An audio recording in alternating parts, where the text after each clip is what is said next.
السلام علیکم ورحمۃ اللہ وبرکاتہ۔ الحمد للہ نحمده ونستعینه ونستغفره ونؤمن به ونتوکل علیہ ونعوذ باللہ من شرور انفسنا ومن سیئات اعمالنا من يهده الله فلا مضل له ومن يضلله فلا هادي له واشهد ان لا اله الا الله واشهد ان محمدا عبده ورسوله اما بعد فان خير الحديث كتاب الله وخير الهدي هدي محمد صلى الله عليه وسلم وشر الأمور محدثاتها وكل محدثة بدعة وكل بدعة ضلالة وكل ضلالة في النار. قال الله تبارك وتعالى في كلامه المجيد: أعوذ بالله السميع العليم من الشيطان الرجيم. بسم الله الرحمن الرحيم. يا أيها الذين آمنوا اتقوا الله حق تقاته ولا تموتن إلا وأنتم مسلمون واعتصموا بحبل الله جميعا ولا تفرقوا. اللهم صل على محمد وعلى آل محمد كما صليت على إبراهيم وعلى آل إبراهيم إنك حميد مجيد.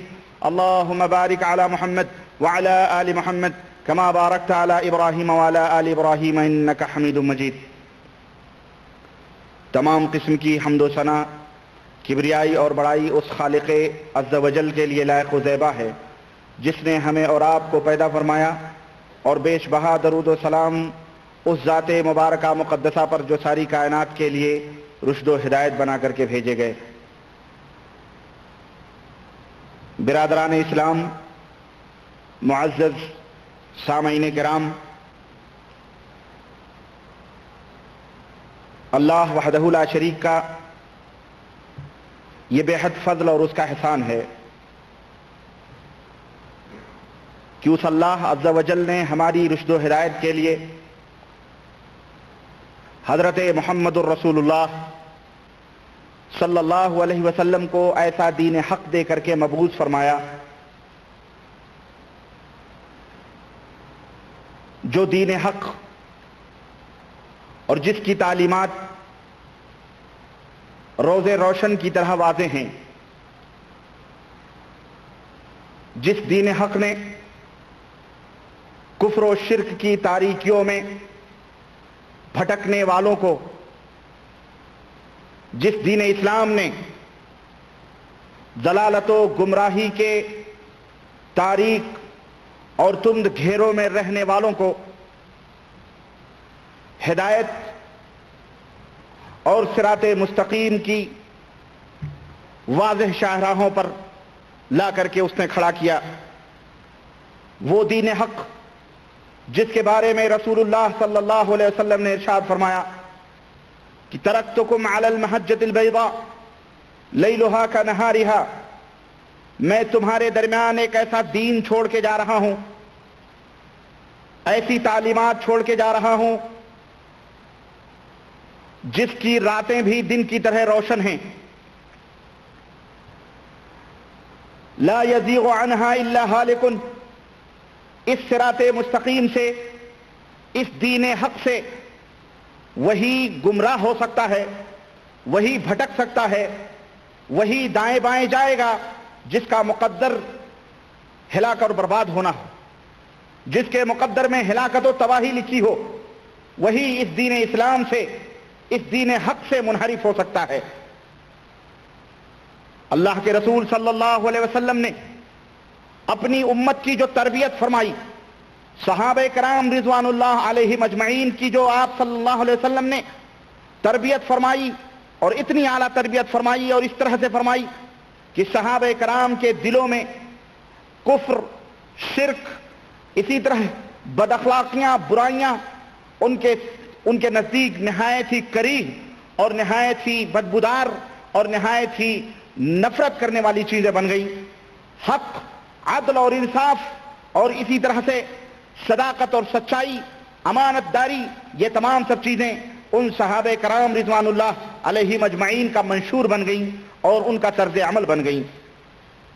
نبی کریم صلی اللہ علیہ وسلم کے یہ مقدس صحابہ رسول اللہ صلی اللہ علیہ وسلم کی اعلیٰ تعلیمات کو لے کر دنیا کے گوشے گوشے میں بکھر گئے، اور اللہ کے رسول صلی اللہ علیہ وسلم کی تعلیمات سے دنیا کو روشن اور منور کرنا شروع کر دیا. ان کے شاگردوں کا دور آیا.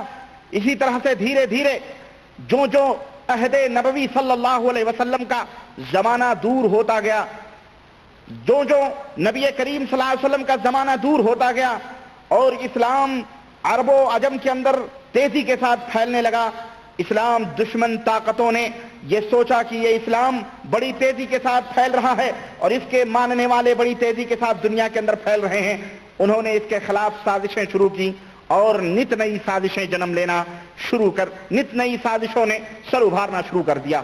انہی سازشوں میں جہاں اور بہت ساری چیزیں تھیں، وہیں ان مسلمانوں کے ایمان اور عقائد کو بگاڑنے کی ایک منظم سازش تھی کہ کس طرح سے مسلمانوں کے ایمان اور عقائد کو بگاڑ دیا جائے، کس طرح سے انہیں جادہ حق سے دور کر دیا جائے، کس طرح سے کتاب و سنت کی تعلیمات سے انہیں جاہل کر دیا جائے، بے دخل کر دیا جائے، کس طرح محمد الرسول اللہ صلی اللہ علیہ وسلم کی اعلیٰ تعلیمات سے انہیں بے بہرہ کر دیا جائے، کس طرح سے انہیں دین صراط مستقیم سے غلط راہوں پہ ڈال دیا جائے۔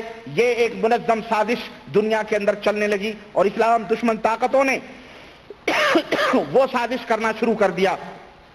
دھیرے دھیرے نتیجہ یہ ہوا کہ بہت سارے مسلمان اس سازش کے شکار ہوتے گئے اور امت مختلف عقیدوں اور مختلف نظریات اور مختلف فکر اور مختلف افکار اور مختلف خیالات کے شکار ہوتی گئی، اور یوں دھیرے دھیرے امت کے اندر انتشار پیدا ہوا، اختلافات پیدا ہوئے، اور پھر اگر اختلافات کی بات ہوتی تو کسی حد تک قبول کر لی جاتی۔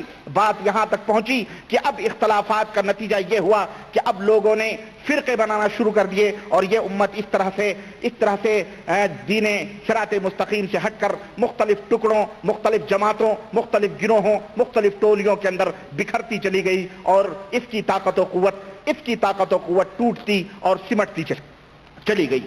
لیکن ایسے ماحول میں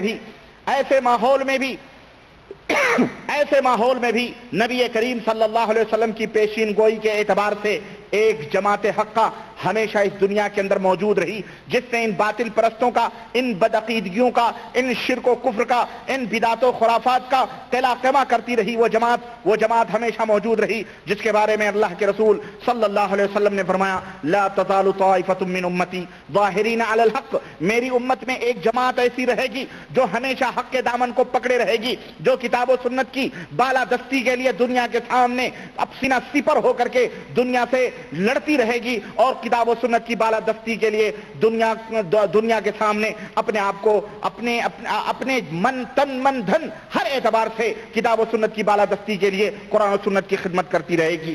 یہ جماعت آج تک نبی کریم صلی اللہ علیہ وسلم کے فرمان کے مطابق، نبی کے دور سے لے کر کے آج تک اور یہاں تک کی قیامت تک اللہ کے فضل و کرم سے یہ جماعت حقہ ہر دور میں، ہر زمانے میں، ہر جگہ موجود رہے گی انشاءاللہ تبارک و تعالی، جو شرک و کفر کے خلاف اور بدعقیدگیوں کے خلاف اس طرح سے اعلان جنگ کرتی رہے گی۔ میرے عزیز، میرے دوست، آج بھی اللہ کے فضل و کرم سے وہ جماعت موجود ہے اور شرک و کفر کا مقابلہ ڈٹ کر کے کر رہی ہے، بالخصوص آج کے اس پرفتن دور میں، جبکہ میرے عزیز جبکہ بدعقیدگی کو نہایت ہی ملمع سازیوں سے اور نہایت ہی چمکیلے اور زرق برق غلاف میں بدعقیدگی کو امت کے سامنے پیش کیا جا رہا ہے، قرآن و سنت کا لیبل لگا کر امت کے سامنے برے عقائد پھیلائے جا رہے ہیں، اور اللہ اور اس کے رسول کا نام لے کر عقیدت و محبت میں اپنے بزرگوں، اپنے صالحین کی غلو کر کے اس طرح سے امت کو غلط راہوں کے اوپر ڈالا جا رہا ہے کہ الامہ والحفیظ۔ میرے عزیز، آج کے اس دور میں ضرورت اس بات کی ہے کہ امت محمدیہ صلی اللہ علیہ وسلم کو جہاں پر ان کے اخلاقیات کی تعمیر کی جا رہی ہے، جہاں اقتصادیات کی بات ہو رہی ہے، معاشیات کی بات ہو رہی ہے، عمرانیات کی بات ہو رہی ہے، تہذیب و تمدن کی بات ہو رہی ہے، ثقافت اور تہذیب کی بات ہو رہی ہے، جہاں ان کے جو ہے علم کی بات ہو رہی ہے، اور جہاں سائنس اور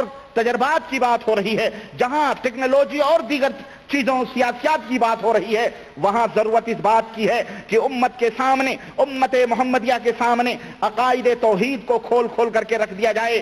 اللہ کے رسول صلی اللہ علیہ وسلم نے جن خطوط کی بنیاد پر امت کا عقیدہ درست کیا تھا، ان عقیدوں کو ان کے سامنے بیان کر دیا جائے، اور وہ بدعقیدگیاں جو اسلام کا نام لے کر، وہ برے عقیدے جو اسلام کا لیبل لگا کر امت کے اندر پنپ رہے ہیں اور پھیلائے جا رہے ہیں، ان کی نقاب کشائی ضروری ہے۔ اس لیے کہ میرے عزیزو، اگر انسان کا ایمان اور عقیدہ بگڑ گیا، اگر انسان کے عقیدے کے اندر فتور پیدا ہو گیا، تو اللہ کی قسم ہے اس کی نماز، اس کے روزے، اس کے حج، اس کے زکوٰۃ، اس کے تمام اعمال صالحہ سارے کے سارے برباد ہیں۔ لئن اشرکت لیحبطن عملک، اللہ رب العزت نے اپنے نبی سے فرمایا، اے نبی اگر آپ نے بھی شرک کیا تو آپ کے بھی اعمال کو ضائع برباد کر دیا جائے گا، تمہارے بھی اعمال ضائع اور برباد ہو جائیں گے۔ اس لیے ضرورت اس بات کی ہے کہ امت کے سامنے بدعقیدگیوں کا پردہ چاک کر دیا جائے اور امت کے سامنے کھول کر کے وہ برے چہرے رکھ دیے جائیں، تاکہ اللہ کے رسول صلی اللہ علیہ وسلم کی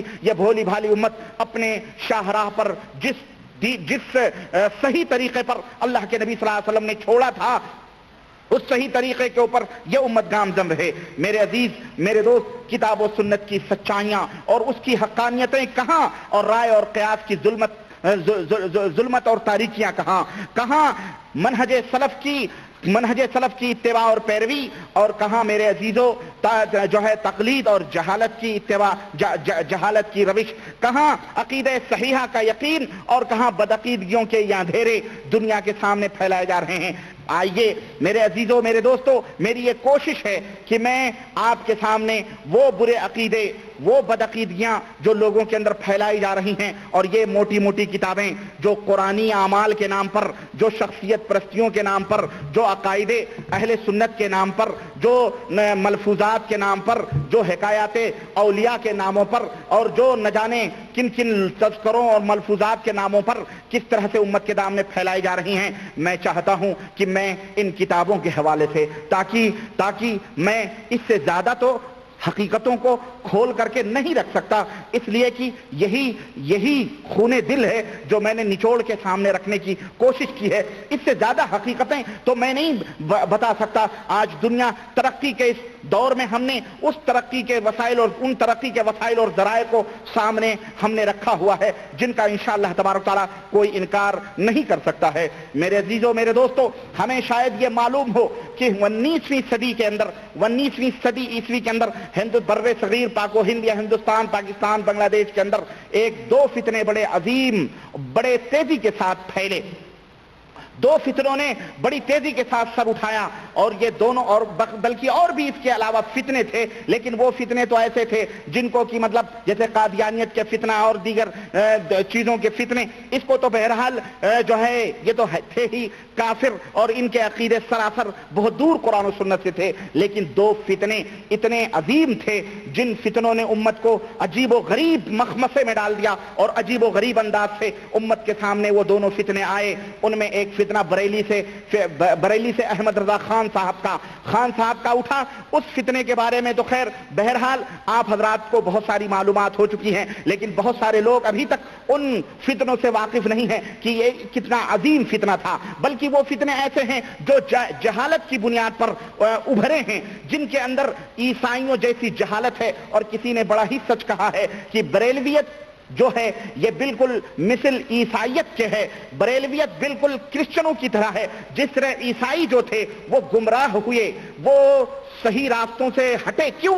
اپنی جہالت کی بنیاد پر، لا علمی کی بنیاد پر، اور اپنے حقیقی دین سے، اپنے نبی کی تعلیمات سے دوری کی بنیاد پر عیسائیت ہٹ گئی صحیح راہ سے، اور عیسائیت کے ماننے والے عیسائی جو ہے وہ اللہ رب العزت نے انہیں گمراہ قرار دے دیا۔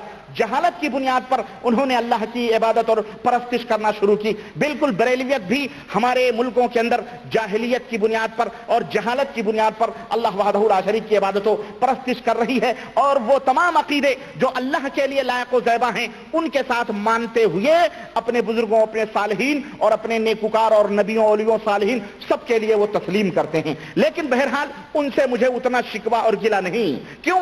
اس لیے کہ وہ ڈنکے کی چوٹ پر اپنے سینے ٹھونک کر علل اعلان چوراہوں پر اپنے بدعقیدگیوں کا اظہار کرتے ہیں، اور اس کے لیے قرآن و سنت کو توڑ مروڑ کر کے اپنی دلیلیں فراہم کرتے ہیں۔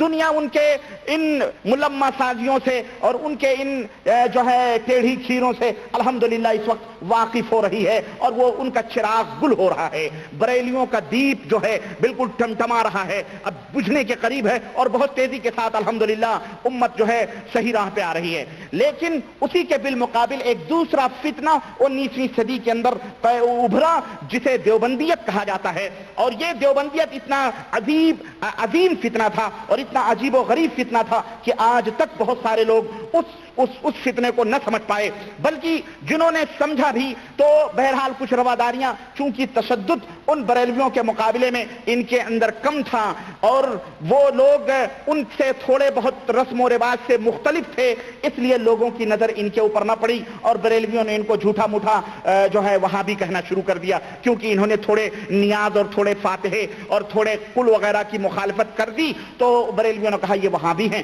ان کے نزدیک تو وہی ہے کہ جو نیاز فاتحہ نہ کرے وہ وہابی ہے، نعوذ باللہ۔ حالانکہ ایسی بات نہیں ہے، یہ بیچارے چیخ رہے ہیں، دیوبندی آج تک چیخ رہے ہیں، اپنی کتابوں کے اندر بھی چلا چلا کے کہہ رہے ہیں کہ ہم وہابی نہیں ہیں، بلکہ ایک عجیب و غریب بات، اور اللہ کی قسم اگر مجھے اجازت دی جائے اور میں اپنے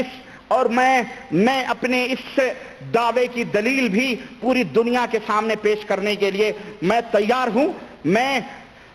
ہوں کہ اللہ کی قسم اتنا جھوٹ اگر میں کہتا ہوں، اگر اس دور کے اندر جس طرح تھوک کے بھاؤ یہ دیوبندی یا بریلوی جتنے بھی لوگ ہیں جو اپنے آپ کو حنفی کہتے ہیں جتنے جھوٹ بولتے ہیں، اللہ کی قسم اگر اس دور میں کسی کو کذاب کہنا ہو نا، کذاب کہ تو بہت بڑا جھوٹا ہے، اسے کذاب نہ کہو، اسے جھوٹا نہ کہو، بلکہ میں دعویٰ کرتا ہوں اسے یہ کہہ دو تو حنفی، اس لیے کہ اس قدر تھوک کے بھاؤ جھوٹ بولی جا رہی ہے، اس طرح لوگ جھوٹ بولتے ہیں۔ علامہ والحفیظ اسی مملکت سعودی عربیہ کے اندر یہ ان کے پورے گرو گھنٹال، ان کے جتنے بھی بڑے بڑے لوگ، چاہے قاری طیب ہوں، چاہے مولانا ابو الحسن ندوی ہوں، چاہے بڑے بڑے لوگ جتنے بھی آئے ہندوستان میں بھی یہاں آ کر کے دعائیاں دیتے ہیں، محمد بن عبد الوہاب رحمۃ اللہ علیہ کی تعریف، توصیف اور ان کے منہج اور ان کے فکر اور ان کی سب کچھ مملکت کے اندر آ کر کے تعریف و توصیف کرتے ہیں،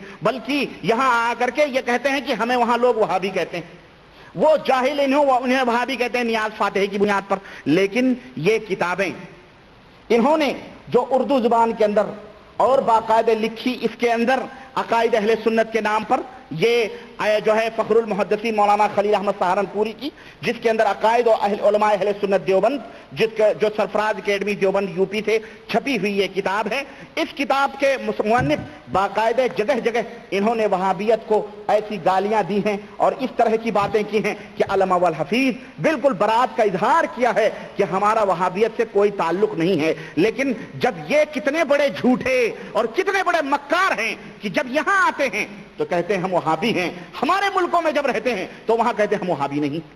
کیوں؟ حد ہو گئی جھوٹ کی، حد ہو گئی جھوٹ کی۔ آپ کو میں ایک بتاؤں، نمبر ایک جھوٹ تو میں آپ کو کیا بتاؤں، قدم قدم پہ اس قدر جھوٹ بول رہے ہیں کہ علامہ والحفیظ یہ یہاں کہہ رہے ہیں، میں نے بتایا ہے آپ حضرات کو، اس میں کہہ رہے ہیں کہ کہتے ہیں کہ ہمارے زمانے میں عبد الوہاب کے تابعین سے سرزد ہوا۔ عبد الوہاب کیا ہے؟ علامہ شامی نے اس حاشیے میں فرمایا ہے کہ جیسا کہ ہمارے زمانے میں عبد الوہاب کے تابعین سے سرزد ہوا کہ نجد سے نکل کر حرمین شریفین پر متغلب ہوئے، ان کا نام عبد الوہاب نہیں تھا، ان کے باپ تو کبھی نجد سے نکلے نہیں، ارے ان کا نام محمد بن عبد الوہاب تھا۔ لیکن خیر کہتے ہیں کہ دشمنی میں آدمی سب کچھ بھول جاتا ہے، کہتے ہیں حرمین شریف سے نکل کر حرمین شریفین پر متغلب ہوا، یعنی حرمین شریفین کو اپنے قبضے میں لیا، اپنے کو حنبلی مذہب بتاتے تھے، مگر ان کا عقیدہ تھا کہ بس وہی مسلمان ہیں اور جو ان کے عقیدے کے خلاف ہو وہ مشرک ہے۔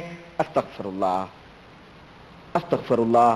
یہ کتنا بڑا الزام محمد بن عبد الوہاب رحمت اللہ علیہ پر لگائے جا رہے ہیں، اور یہ دیوبند کے لوگ ہیں جن کے بارے میں یہاں لکھا ہوا ہے کہ اس کتاب کے اندر جتنے عقیدے لکھے ہوئے ہیں، اگر کوئی شخص ان عقیدوں میں سے کوئی کسی عقیدے کا انکار کرتا ہے اور اس کو نہیں مانتا ہے تو وہ اہل سنت والجماعت سے خارج ہے۔ اہل سنت والجماعت سے خارج ہے۔ لکھتے ہیں کہ خلاصہ کتاب عقائد علماء دیوبند میں علماء اہل سنت والجماعت کے عقائد ہیں، اس سے انحراف کرنے والا اہل سنت والجماعت کے گروہ سے خارج۔ اور اسی کتاب کے اندر یہ لکھتے ہیں، جیسا کہ میں نے آپ کو بتلایا ہے، کہ جناب علی کہتے ہیں کہ عبد الوہاب جو تھا وہ کوئی شخص بھی ہمارے کسی سلسلے مشائخ میں نہیں ہے۔ محمد عبد الوہاب کے ماننے والے ہمارے مشائخ سلسلے مشائخ میں نہیں، نہ تفسیر میں، نہ فقہ میں، اور نہ ہی حدیث میں۔ گویا محمد بن عبد الوہاب کی تفسیر الگ، محمد بن عبد الوہاب کی فقہ الگ، اور دیوبندیوں کی تفسیر اور دیوبندیوں کی فقہ الگ۔ یہ بتاؤ، اگر یہ بات یہاں کے علماء مشائخ کو معلوم ہو جائے، جو لوگ یہاں آ کر کے اپنے وہابیت کے دم بھر بھر کر کے ڈالر لے کے جاتے ہیں، چندے کر کے جاتے ہیں، بھیک مانگ کر کے جاتے ہیں، زکوٰۃ کے پیسے لے جا کر کے اپنے دارالعلوموں میں جا کر کے اپنا کھاتے پیتے ہیں، بتاؤ اگر ان کو پتہ چل جائے تو یہ کیا ایکشن لیں گے ان کے خلاف؟ اعوذ باللہ، کتنے بڑے دوغلے اور کتنے بڑے منافق اور کتنے بڑے دجال ہیں اس دور کے یہ لوگ، جو اپنی کتابوں کے اندر وہابیت کو کہتے ہیں نہ ان کا حدیث ہماری حدیث، نہ ان کی فقہ ہماری فقہ، چلو فقہ مان لیتے ہیں، کہتے ہیں یہ حنبلی ہیں وہ حنفی ہیں، چھوڑو اس کو، نہ ان کی تفسیر ہماری تفسیر، نہ ان کی تفسیر ہماری تفسیر۔ اعوذ باللہ، یہی نہیں بلکہ ایک جگہ تو حضرت فخر المحدثین مولانا کیا کہوں میں، یہ کہتے ہیں کہ کہتے ہیں کہ شیخ المشائخ مفتی صدر الدین دہلوی کا ایک رسالہ تصنیف ہوا، کس موضوع پر؟ کہ نبی کریم صلی اللہ علیہ وسلم کی قبر کی زیارت کی جائے، ہے نا، اس زیارت کی نیت سے سفر کیا جائے۔ کہتے ہیں کہ وہابیہ جو ہیں، وہابیہ اس کا انکار کرتے ہیں، تو کہتے ہیں مولانا نے وہابیہ اور ان کے موافقین پر قیامت ڈھا دی۔ کہتے ہیں ان مولانا المفتی صدر الدین الدہلوی قدس اللہ سرہ العزیز اقام فیہا الطامۃ الکبریٰ علی الوہابیۃ ومن وافقہم واتى ببراہین قاطعہ وحجت ساطعہ، نعوذ باللہ۔ تو کہتے ہیں، اور اسی طرح سے کہتے ہیں کہ نبی کریم صلی اللہ علیہ وسلم کی وفات کے بعد توسل لینا، ان سے مدد لینا، یہی نہیں بلکہ ہمارے نزدیک، ہمارے مشائخ کے نزدیک تمام دعاؤں میں تمام انبیاء، صالحین، اولیاء، شہداء، چاہے وہ مر گئے ہوں چاہے وہ زندہ ہوں، سب سے وسیلہ لینا جائز ہے، سب سے وسیلہ لینا جائز ہے۔ آپ کسی دیوبندی سے پوچھو کہ یہ بتاؤ جو ہمارے بریلوی حضرات وہ بھی حنفی ہیں، آپ بھی حنفی ہو، وہ جو جا کے مزاروں پہ وسیلہ لیتے ہیں، بابا ہمارے لیے دعا کر دو، حضرت غوث پاک کے صدقے توسل میں، داتا گنج حجویری کے تختے توسل میں، برہنہ پیر کے صدقے توسل میں، خواجہ جو ہے کیا کہتے ہیں اجمیر وہاں بہرائچ والے کون ہیں؟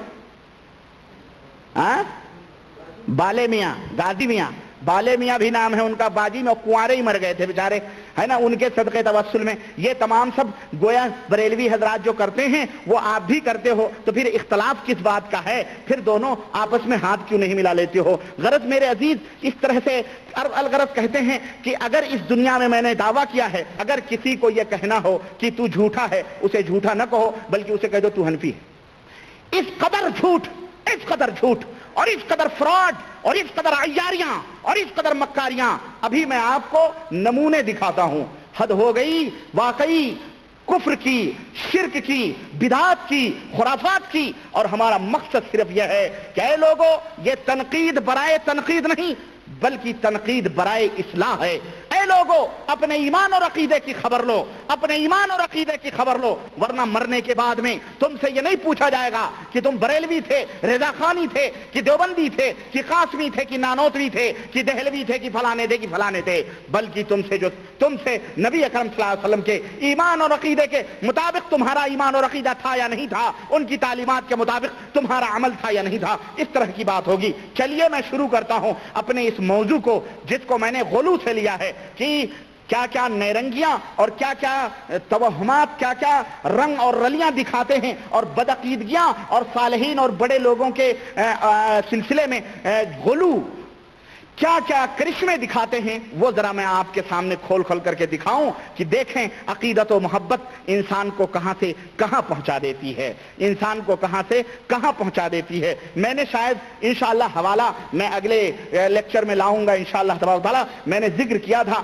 عقیدت و محبت میں خواجہ عزیز الحسن نے حضرت اشرف علی صاحب تھانوی کے بارے میں ایک دن کیا کہہ دیا، یہ عقیدت و محبت کی کرشمہ سازیاں ہیں۔ کیا کہہ دیا محبت میں؟ کہا کہ حضور ایک بات میرے دل میں کبھی کبھی آتی ہے لیکن حیا اور شرم کی وجہ سے میں وہ بات نہیں کہہ پاتا ہوں۔ کہنے لگے کہہ دیجئے کیا بات ہے، کہہ دیجئے۔ خواجہ عزیز الحسن نے کہا کہ حضرت اصل میں میرے دل میں خیال یہ آتا ہے کہ کاش میں آپ کی بیوی ہوتی، نعوذ باللہ، کاش میں عورت ہوتی تو میں آپ کی بیوی بنتی۔ مولانا اشرف علی صاحب تھانوی مسکرا پڑے اور کہنے لگے کوئی بات نہیں ہے، ثواب ملے گا، ثواب ملے گا۔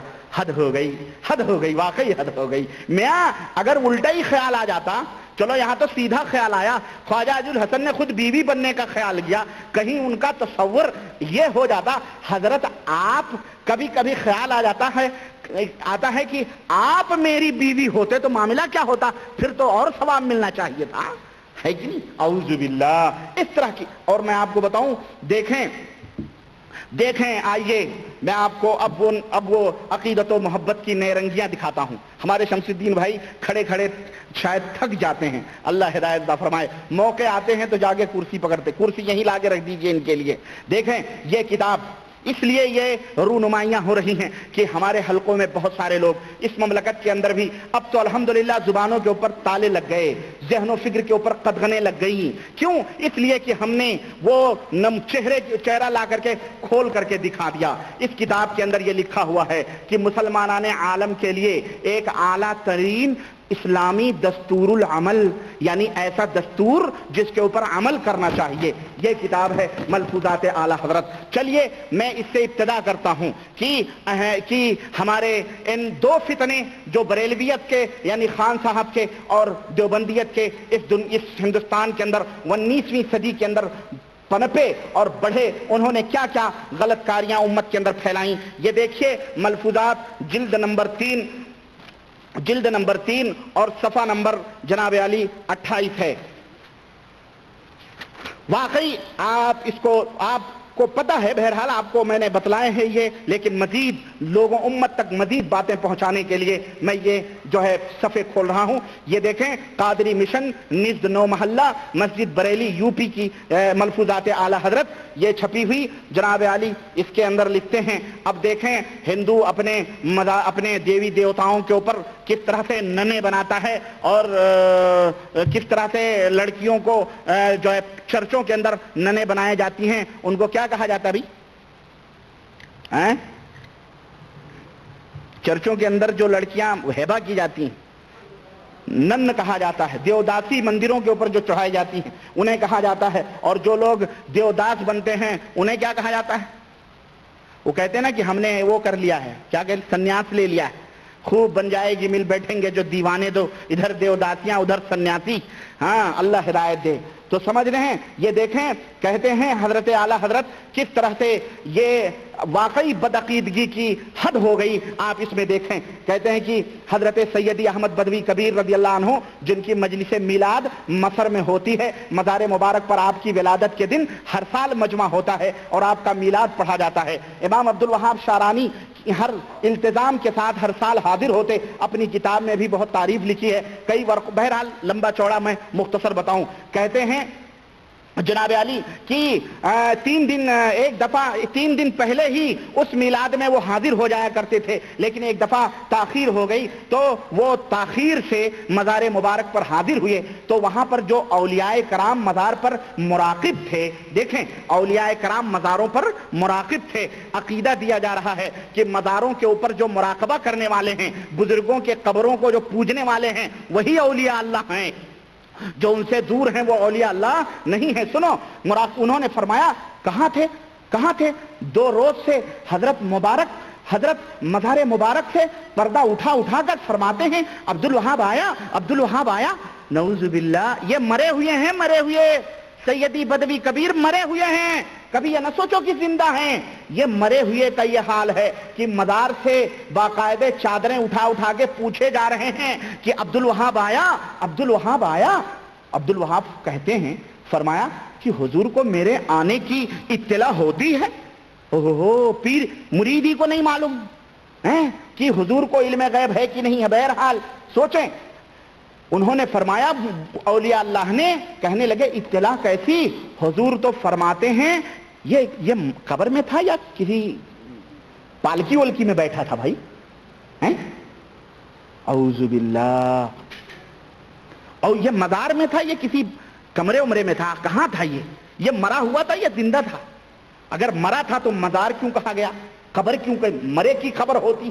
زندہ تو قبر میں آدمی نہیں جاتا ہے کہ نہیں؟ سنیں، بہرحال یہ ہیں بدعقیدگیاں کیا کیا گل کھلاتی ہیں اور کیسے کیسے کرشمے. اور یہ وہ شخص ہے احمد رضا خان، اللہ اکبر، جس کے بارے میں یہ میرا استاد بدر الدین احمد قادری رضوی مصطفی گورکھپوری، اس نے لکھا ہے کہ مظہر غوث اعظم، غوث اعظم کے اوتار ہیں، نائب امام اعظم ابو حنیفہ، استغفر اللہ استغفر اللہ. اور جس کی شان میں ابھی بتاتا ہوں، ابھی بتاؤں گا، ابھی نہیں.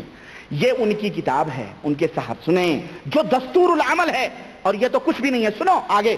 کہتے ہیں حضور اطلاع کیسی؟ حضور تو فرماتے ہیں کہ کوئی کتنی ہی منزل پر میرے مزار پر آنے کا ارادہ کرے، میں اس کے ساتھ ہوتا ہوں. میرے مزار پر آنے کا کوئی کتنی ہی دور سے ارادہ کرے، میں اس کے ساتھ ہوتا ہوں. اور حد ہو گئی جھوٹ کی، حد ہو گئی. ابھی تو یہ کہہ رہا ہے کہ مزار کی چادر اٹھا اٹھا کر کے پوچھتے تھے عبد الوہاب آیا، عبد الوہاب آیا، اور گپ یہاں چھوڑ رہا ہے کہ کوئی کتنی دور رہے میں اس کے ساتھ رہتا ہوں. ابے جب اس کے ساتھ تھا تو مزار کی چادر اٹھا اٹھا کے پوچھنے کی کیا ضرورت تھی؟ کہتے نا گپ جو چھوڑتے ہیں نا، وہ کہیں نہ کہیں ایسے نقطے بھی چھوڑتے ہیں جہاں گرفتاری ہو جاتی ہے کہ بھئی یہ جھوٹ ہے. ایک جھوٹ ہے. ایک آدمی گپ کر رہا تھا، کہہ رہا تھا ایک آدمی جو تھا، ایک ڈاکٹر نے ایک آدمی کا آپریشن کیا تو جب وہ پیشاب کرتا تھا تو اس کی ایک ٹانگ اٹھ جاتی تھی. جب وہ پیشاب کرتا تھا تو اس کی ایک ٹانگ، آپریشن کے بعد کڈنی کا آپریشن ہوا ہے نا، کڈنی کا نہیں، وہ جو فوتے کا آپریشن ہوا تو اس کی ایک ٹانگ اٹھ جاتی تھی آپریشن کے بعد. تو بڑا پریشان تھا کہ آپریشن سے پہلے تو یہ حالت ہماری نہیں تھی، آپریشن کے بعد یہ کہاں سے حالت ہو گئی؟ ڈاکٹر صاحب کے پاس آئے، ڈاکٹر صاحب یہ کیا چکر ہے بتائیں، یہ ہماری ٹانگ کیوں اٹھ جاتی ہے؟ تو ڈاکٹر نے کہا یار اب تم آئے ہو پوچھنے کے لیے تو میں حقیقت بھی بتا دوں. حقیقت یہ ہے کہ جس وقت میں تمہارا آپریشن کر رہا تھا اس وقت میں نے وہ گولی نکال کے رکھی ہوئی تھی کہ ابھی میں جوائنٹ کروں گا، اتنے میں ایک کوا آیا اور گولی لے کے چلا گیا. اب میں پریشان ہو گیا، اب میں زیادہ دیر ہو جاتی تو تم مر بھی جاتے، اس لیے ایک کتا تھا، میں نے کتے کو پکڑا اور اس کی ایک گولی نکال کے تمہارے میں جوائنٹ کر دی. شاید یہی مسئلہ ہو کہ جب تم پیشاب کرتے ہو تو جس طرح کتا اٹھاتا ہے تم بھی اٹھا دیتے ہو. ہم نے ابھی کل کی بات ہے، اپنے دوستوں سے میں نے ایسی بتایا تو وہ کہنے لگے کہ یہ جھوٹ ہے. میں نے کہا بے شک جھوٹ ہے. میں نے کہا یہ صحیح ہے بھائی، یہ تو ایسی مذاق ہے ہنسنے کے لیے. بولے اس کے جھوٹ کی سب سے بڑی دلیل یہ ہے کہ جب آپریشن ہوتا ہے تو آپریشن تھیٹر میں ہوتا ہے، وہاں کوا کیسے پہنچے گا؟ میں نے کہا تو جھوٹ کی تو دلیل یہی ہوتی ہے کہ وہ کہیں نہ کہیں کوئی نہ کوئی نقطہ ایسا چھوڑتا ہے کہ پتہ چل جاتا ہے یہ جھوٹ ہے. اگر چھوڑے نا تو گپ کا پتہ کیسے چلے؟ ایسے ہی یہ حضرت بھی گپ مار رہے ہیں دیکھیں، لیکن یہ ہمارے نزدیک گپ تو ہو سکتا ہے، ان کے نزدیک یہ احناف ہیں، یہ احناف اصلی اہل سنت والجماعت ہیں. ارے یہ تو اپنے ممیرے پھپھیرے دیوبندی بھائیوں کو بھی منہ نہیں لگاتے. یہ اصلی اہل سنت والجماعت ہیں، یہ ان کا ایمان ہے. ہم اسے گپ کہتے ہیں. کیوں کہتے ہیں؟ اس کی وجہ یہ ہے کہ ان کے دلوں میں کفر اور بدعات اور شرک کی تاریکیاں بیٹھی ہوئی ہیں اور ہمارے سینے توحید و سنت سے روشن ہیں. ہم تمام عقیدوں کو قرآن و سنت کے ترازو پر تول کر، اس کو ٹھوک کر، اس کو خراج کے اوپر اتار کر اپنے سینوں میں جمع کرتے ہیں. اور یہ بیچارے ہر علم گلم جاہل تقلید اور تاریکیوں میں جاتے ہیں تو پھر یہ کرشمے، یہ اس کو ایمان سمجھتے ہیں. یہ اعلیٰ حضرت نے دستور العمل ہے، یہ بھائی دستور العمل، اس کو مذاق مت سمجھو. سنو، کہتے ہیں کوئی کتنے ہمارے مزار میں اس کے ساتھ ہوتا ہوں. اور یہی نہیں بلکہ اس کی حفاظت کرتا ہوں. اس کی اللہ رب العزت، اللہ کے رسول صلی اللہ علیہ وسلم نے اپنے ایک چھوٹے صحابی کو کیا فرمایا؟ کہا یا بنیا احفظ اللہ یحفظک، اے میرے بیٹے اللہ کو یاد کر، اللہ تیری حفاظت کرے گا. حفاظت کرنے والا اللہ ہے. اب یہاں حضرت بدوی کبیر مر گئے، سڑ گئے نہیں، بلکہ پالکی میں بیٹھے ہوئے ہیں اندر، اعوذ باللہ، حفاظت فرما رہے ہیں اپنے مریدوں کی. اور سنو، اگر اس کا ایک ٹکڑا رسی کا جاتا رہے گا اللہ تعالیٰ مجھ سے سوال کرے گا. نعوذ باللہ، پورا فلسطین ہڑپ کر لیا ہے، مصر کے بغل میں گولان کی پوری پہاڑیاں یہودیوں نے غصب کر لی ہیں. یہ بتاؤ سیدی بدوی کبیر سے سوال کیا کرے گا اللہ نہیں کرے گا؟ کیا تم بھی یہودیوں کے بھائی تھے اس لیے یہودیوں کو دے دیا فلسطین؟ کیوں نہیں تمہارے اندر اتنی طاقت مسلمانوں کی حفاظت کی تم نے؟ کیوں نہیں گولان کی پہاڑیوں کی حفاظت کی؟ کیوں مصر تھر تھرا رہا ہے؟ تم جیسے اتنے بڑے بڑے مہابلی طاقتور موجود ہو اور مصر کی پہاڑیاں یہود 67 یا کون سے سن میں غصب کر لے اور لے کے چلا جائے، پورے عرب کو ناکو چنے چبوایا ہے تھوڑے سے اسرائیل نے، یہودیوں نے، اور یہ ذلیل و رسوا ہو کے رہ گئے ہیں. کیوں؟ اتنے بڑے بڑے لوگ جب موجود ہیں، اتنے بڑے بڑے مہابلی قبروں کے اندر جن کے مرنے کے بعد بھی ڈنگ کے بچتے ہیں، بتاؤ یہ کیوں نہیں حفاظت کرتے ہیں؟ رسی چلی جائے، رسی چلی جائے، کہیں ایسا تو نہیں کہ یہودیوں سے تانا بانا ہے، رشتہ ہے، جبھی یہ حضرت کچھ نہیں بول رہے ہیں، خاموشی ہے. شاید یہی بات ہو، ہماری یہی باتیں تیر کی طرح چبھتی ہیں. اللہ انہیں ہدایت عطا فرمائے. سنو، کہتے ہیں حضرت سیدی عبد الوہاب اکابر اولیاء میں سے ہیں. یہ جو آئے تھے نا 3 دن لیٹ ہوئی جن کے بارے میں حضرت نے فرمایا تھا، یہ اکابر اولیاء میں سے ہیں، بڑے بڑے اولیاء میں سے ہیں یہ بھائی. حضرت سیدی احمد بدوی کبیر کے مزار پر بہت بڑا میلہ اور ہجوم ہوتا تھا. اس مجمع میں چلے آتے تھے کہ ایک تاجر کی کنیز پر نگاہ پڑ گئی. تاجر بزنس مین کی لونڈی پر، بزنس مین کی لونڈی پر نگاہ پڑ گئی. فوراً نگاہ پھیر لی، نگاہ پڑ گئی بھائی، فوراً پھیر لی. کہ حدیث میں ارشاد ہوا ہے کہ پہلی نظر معاف ہے. اچھا جناب، نگاہ تو پھیر لیا آپ نے، ہے نا، خیر نگاہ تو آپ نے پھیر لی، مگر وہ دل کو بھا گئی، ظاہر ہے پسند آ گئی. ایک ہی نظر میں وہ چھوکری کام کر گئی، حضرت کا دل لے کے چلی گئی. اکابر اولیاء میں سے ہیں اور دل حضرت کا بازار میں چھوکری لے کے چلی گئی. ہم جیسے چھوٹے چھوٹے لوگ تو پتہ نہیں، اللہ ہی خیر کرے، ہمارے دل کہاں کہاں اڑیں. جب اولیاء کرام کے دل اور ہوش اڑ جاتے ہیں، یہ کیسے اولیاء ہیں بھیا؟ سنیں، ہیں جوتے چٹکانے والے اولیاء ہمارے یہاں بھی بہت گھوم رہے ہیں، انہی میں سے ہیں. خدا محفوظ رکھے ہر بلا سے، خصوصاً ان جیسے اولیاء سے، ہے نا. سنیے، کہتے ہیں جناب علی مزار پاک پر حاضر ہو گئے. دل تو چلا گیا وہاں، لڑکی لے کے گئی. اب حضرت مزار شریف پر حاضر ہوئے. اب سنو، ارشاد ہو رہا ہے کہاں سے؟ سیدی بدوی کبیر کا حکم آ رہا ہے مزار انور سے. ارشاد فرمایا عبد الوہاب وہ کنیز یعنی وہ لونڈیاں پسند ہے. اوہ اعوذ باللہ، حد ہو گئی نہیں؟ حد ہو گئی، واقعی حد ہو گئی، ہے کہ نہیں؟ یہ کون لوگ تھے؟ اتنی تیز نظریں کہ جناب علی بازار کہاں، مرید کہاں. پہلے تو چادر اٹھا کے پوچھے جا رہے ہیں، پھر بھی گپ. اب یہاں پہنچے، یہ بھی پتا ہے حضرت کو کہ حضرت لونڈیاں دیکھ کے آ رہے ہیں بازار میں. خیر چلیں آگے. عرض کی ہاں. سیدی عبد الوہاب جو تھے اکابر اولیاء میں سے، کہتے ہیں ہاں اپنے شیخ سے کوئی بات چھپانا نہ چاہیے. بیٹا چھپائے گا کہاں؟ یا تو اللہ تعالیٰ کی پوری صفت لے کے حضرت بیٹھے ہوئے ہیں، تو کہاں سے چھپائے گا؟ ہمارا تو ایمان اور عقیدہ یہ ہے، چاہے تم اس ایمان اور عقیدے پر وہابی کہو، چاہے صحابی کہو، کچھ بھی کہو، ہمارا ایمان اور عقیدہ تو یہ ہے کہ علیم بذات الصدور صرف عرش والا رب ہے.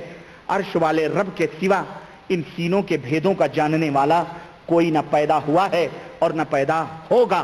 قیامت آ سکتی ہے لیکن سینوں کے راز کو جاننے والا اللہ کے سوا کوئی نہیں جانتا. ہمارا تو عقیدہ یہ ہے. تم حنفیوں کا، تم سنیوں کا جو اپنے آپ کو سنی بدعتی ہو، تم یہ کہتے ہو کہ ہمارا عقیدہ یہ ہے کہ حضرت چھوکری بھی دیکھ رہے ہیں، وہ لونڈیے کے بارے میں بات کر رہے ہیں. سنو، اور یہ بھی عقیدہ سیدی عبدالوہاب کا ہے کہ چھپانا نہ چاہیے. باقاعدے مزار سے گفتگو ہو رہی ہے، ہم کلامی ہو رہی ہے، سننا تو درکنار. میاں ابھی تک تو تم یہ مرتے لڑتے ہو اور یہ عقیدے سنتے ہو کہ کیا مردے سنتے ہیں، اس کے اوپر ہمارے ہاں بحث ہو رہی ہے.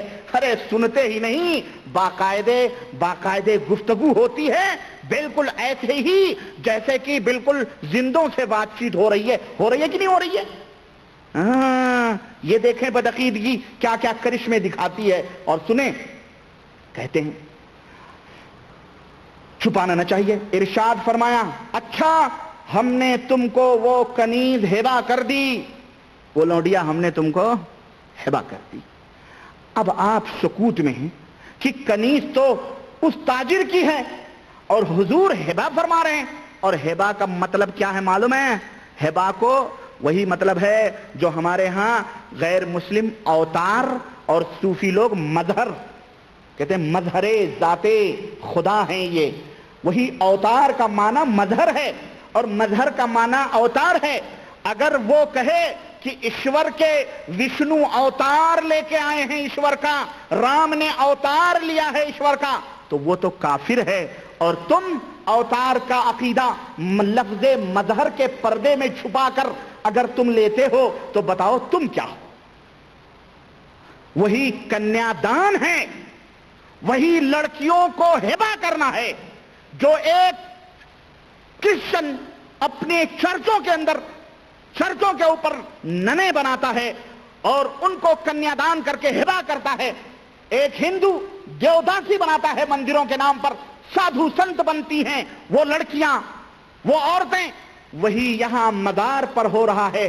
اسے ہبہ کہہ دو یا دان کہہ دو، کان ادھر سے پکڑ لو یا یوں ہی پکڑ لو، ایک ہی بات ہے، ایک ہی بات ہے. اگر ہندو اپنے دیوی دیوتاؤں پر کنیا دان کرتا ہے تو وہ کافر ہے، اور یہ مسلمان کلمہ پڑھ کر کے مزاروں پر لڑکیوں کو دان کریں، دان دچھڑا کریں، تو یہ پکے اولیاء اللہ ہیں؟ ذرا مسلمانوں تم ہی بتاؤ اور انصاف کرو. سنو، اور بات یہی ہوتی تو چلو ٹھیک ہے، چل سکتی تھی.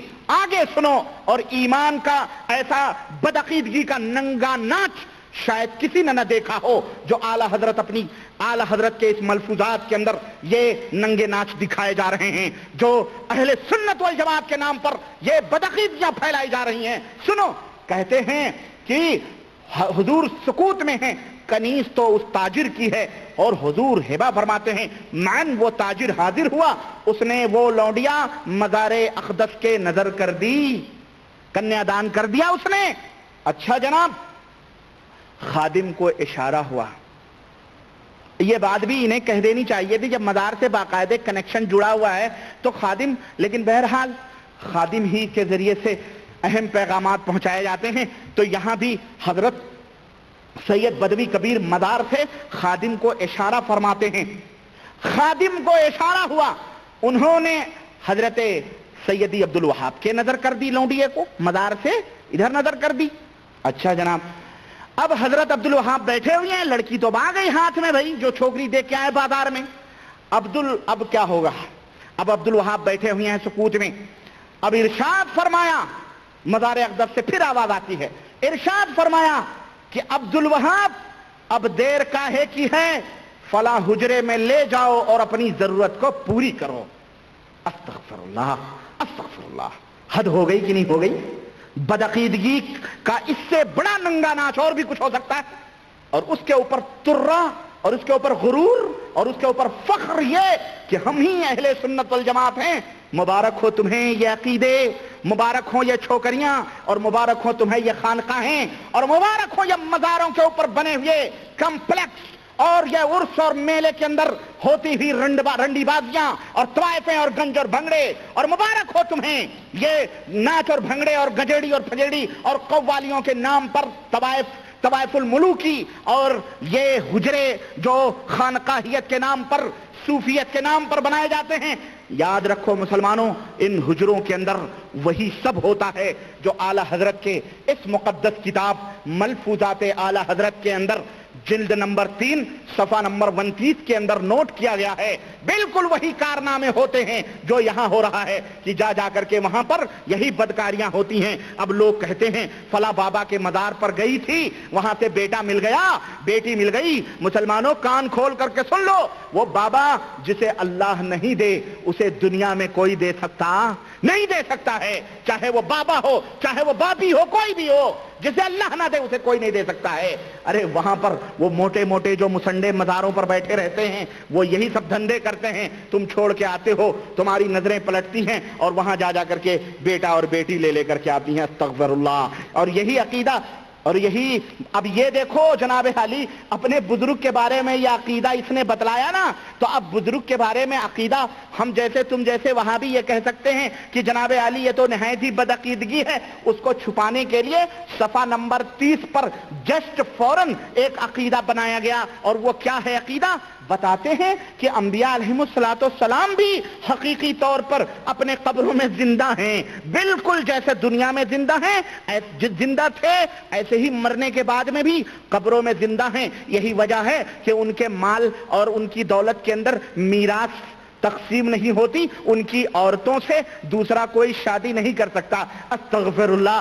ظالموں، وہ ہمیں قرآن نے ہمیں ہماری مائیں قرار دیا ہے کہ نبی کی بیویاں تمہاری مائیں ہیں۔ ظالم، وجہ یہ نہ تھی کہ نبی زندہ ہیں اس لیے ان سے نکاح حرام ہے، نہیں، بلکہ وجہ یہ تھی کہ اللہ کہتا ہے کہ نبی کی بیویاں تمہاری ماں ہیں، تو تم اپنی ماں سے نکاح کرنا حلال سمجھتے ہو۔ ارے ہو سکتا ہے کوئی پاگل حنفی فقہ کا ماننے والا کہہ دے، اور ان کے ہاں تو جائز بھی ہے کہ اگر کوئی شخص جانتا ہے کہ یہ میری ماں ہے، یہ میری خالہ ہے، یہ میری بیٹی ہے، یہ میری بہن ہے، جان بوجھ کر کے اس سے نکاح کرے نعوذ باللہ، اور نکاح کر کے اس سے ہم بستری بھی کر لے، فلا حد علیہ، تو اس کے اوپر کوئی حد شریعت میں ہرگز لاگو نہیں کی جائے گی۔ یہ حنفی فقہ کا مارکۃ الاعلیٰ مسئلہ ہے، اور حد ہو گئی ظلم کی۔ خیر میں مسئلے مسائل میں نہیں جاننا چاہتا، میں مسئلے مسائل کی بات کروں اوہو پھر تو بات بڑی لمبی ہو جائے گی۔ میں صرف عقیدے کے روح سے گفتگو کرنا چاہتا ہوں۔ حضرت اعلیٰ حضرت کیا فرماتے ہیں؟ کہتے ہیں کہ قبور مطہرہ میں انبیاء علیہم السلام اپنی قبروں میں کھاتے ہیں، پیتے ہیں، نماز پڑھتے ہیں، بلکہ انبیاء علیہم السلام کی قبروں میں ازواج مطہرات پیش کی جاتی ہیں، وہ ان کے ساتھ ہم بستری شباشی بھی فرماتے ہیں۔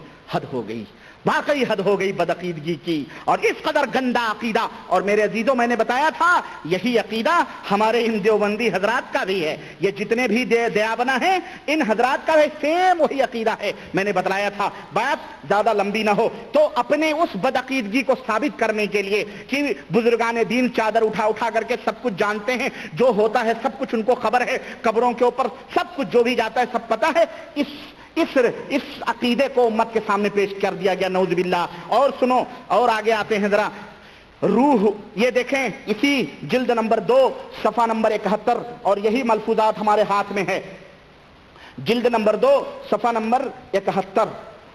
اس کے اندر دیکھتے ہیں کہ حضرت اعلی حضرت حد، واقعی یہاں بھی انہوں نے حد کر دی ہے۔ ہم اور آپ اس بات کو سمجھتے ہیں کہ ہمارا قبلہ خانہ کعبہ ہے کہ نہیں ہے؟ ہماری روح، ہمارا جسم، ہمارا سب کچھ کا قبلہ کیا ہے؟ اللہ رب العزت کا گھر ہے، وہی ہمارا قبلہ ہے۔ ارے یہ تو شاعروں کی لنترانیاں ہیں، اور یہ ان خبیث رافضی شیعوں کی دین ہے کہ ہم نے اپنے ایمان اور عقیدے میں ہر فاسق و فاجر کو شامل کرتے ہوئے، اور ہم نے یہ ہر شخص کو یہ کہنے ادب اور احترام سمجھ لیا۔ آئیے حضور، قبلہ، آئیے کعبہ تشریف لائیے، خطوں کے اندر یہ سب رافضیوں کی اور شیعوں کی دین ہیں، یہ تمام سب چیزیں حرام ہیں زبانوں میں استعمال کرنا کہ قبلہ تشریف لائیے حضور اور کعبہ تشریف لائیے، نعوذ باللہ، یہ قبلہ اور کعبہ کی توہین ہے۔ مومنوں کا قبلہ ایک ہے، اور وہ صرف خانہ کعبہ کے اندر، حرم